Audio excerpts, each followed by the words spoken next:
বর্তমান আইনে তো উনি পারেন।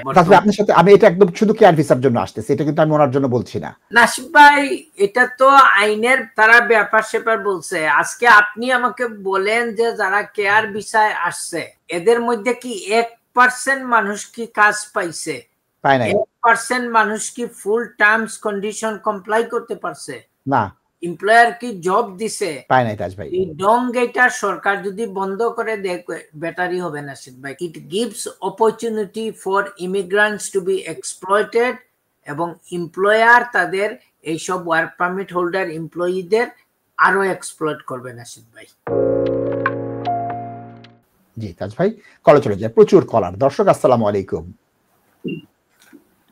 আসসালামু আলাইকুম ভাইয়া, কেমন আছেন? ভালো আছেন? বলুন ভাইয়া, আমার প্রশ্ন হচ্ছে, আমি 2022-এ আসছিলাম স্কিল ওয়ার্কারে, রেস্টুরেন্ট ম্যানেজার হিসাবে ইউকে তে। তো আমার প্রবলেম হচ্ছে, আমার কোম্পানি এখন অ্যাক্টিভ আছে কিন্তু ওদের রেস্টুরেন্ট ওরা ক্লোজ করে দিছে। আর আমার ভিসা হচ্ছে ফেব্রুয়ারির 14 তারিখ পর্যন্ত ভিসা আছে ভাইয়া, ঠিক আছে? তো আমি এখন একটা কোর্স পাইছি আর কি, সেলস সুপারভাইজার, এটার কোড হচ্ছে 7132। এখন কি ভাই আমি যদি ওই কোর্সটাতে আমি সুইচ করি তাহলে কি আমি ডিপেন্ডেন্ট আমার এলাউড হবে? আমার 2টা বাচ্চা আছে, আমার ওয়াইফ আছে। জি না, আপনাদের আবারও বলবো, আপনি ইমিগ্রেশন স্যালারি লিস্টে চলে যান। এটার জন্য আইলারও আপনার অসুবিধা হবে, আমি ওই বিষয়টা আসবো, একটু দেখিয়ে দিই। তার সামনে আমি দেখিয়ে দিচ্ছি যে এই বিষয়টা হচ্ছে, সেটা হচ্ছে আপনি এইখানে চলে আসেন। এখানে একটু চলে যাই অনলাইনে। 50 বছরের মধ্যে সবচেয়ে বড় যে পরিবর্তন, তাতে তারা ভয়ঙ্কর যে কাজটা করেছে সেটা কি করছে, তারা ট্রানজিশনাল অ্যারেঞ্জমেন্ট দিবে না যারা 2021 সালের আগে আসছে। 6,16,000 যারা হেলথ কেয়ারে আসছে 22 থেকে 24, তাদেরকে ট্রানজিশনাল অ্যারেঞ্জমেন্ট যাবে না, তারা 15 বছরের বেস লাইনে চলে যাবে। এবং কি বলা হয়েছে, ট্রানজিশনাল অ্যারেঞ্জমেন্টটা আমরা রাখতেছি না, কিন্তু কনসালটেশনে যদি আসে তখন আমরা বিবেচনা করব কন্ট্রিবিউশন বেসড মডেল। সুতরাং আমরা এখনো জানি না দর্শক, আমাদের যে প্রশ্নগুলো করছেন ট্রানজিশনাল অ্যারেঞ্জমেন্ট যাদের আছে তাদের জন্য হবে, এবং যারা সেটেলড হয়ে গেছেন শুধু তাদের জন্য প্রয়োজন। এখন এই কথাটা আমার কাছে একদম সুবিধাজনক মনে হচ্ছে না। It will not apply to those are existing settle status, মানে ইউরোপিয়ান ইউনিয়নের সেটেল স্ট্যাটাসের জন্য প্রয়োজন নাই। তারা তো ইনডিফারেন্টলি ট্রিটমেন্ট পেয়ে গিয়েছে, তাদের জন্য এটা কেন প্রযোজ্য হবে?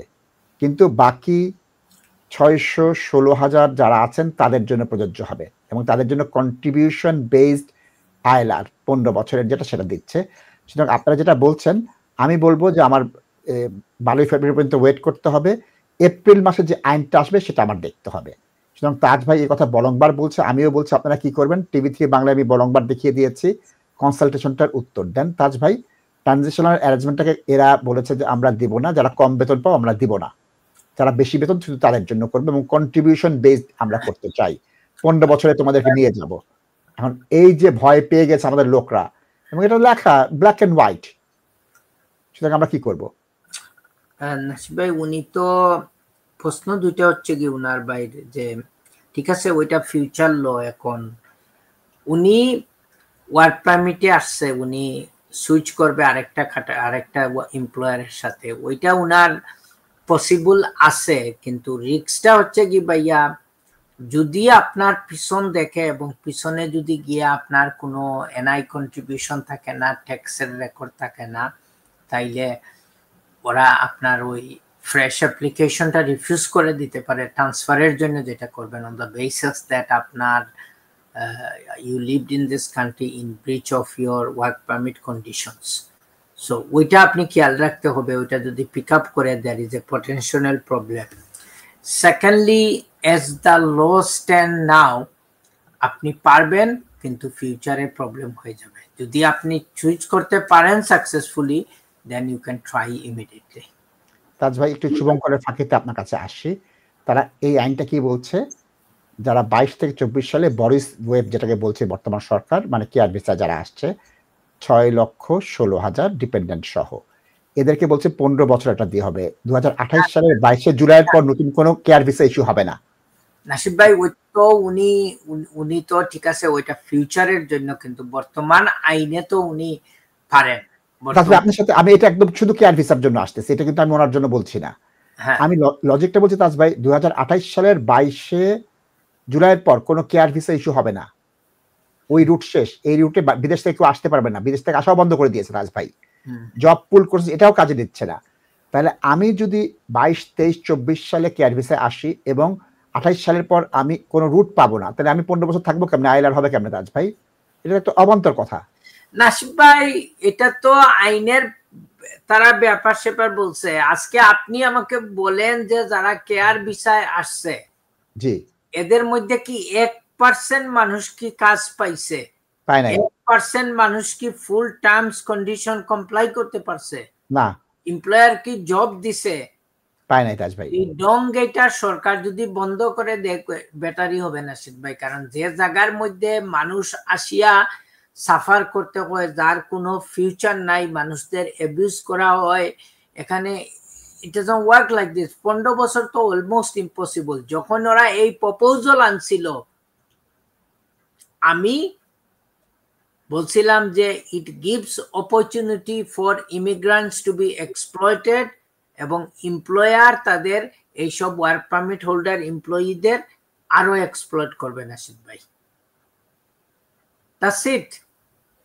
এবং নেট রেজাল্টটা হচ্ছে কি, যাদের মাথায় একটু চিন্তা ভাবনা থাকবে ওইসব মানুষ এই দেশে আসবে না।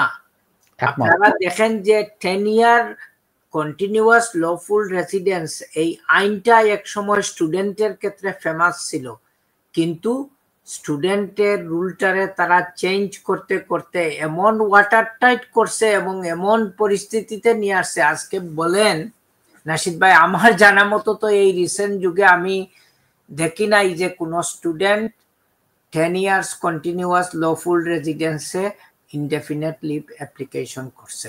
I have not seen it. আমার 2-4 জন করেছে, কিছু কিছু ভেরি ব্রাইট স্টুডেন্ট আমার সাথে করেছে। Very rare case.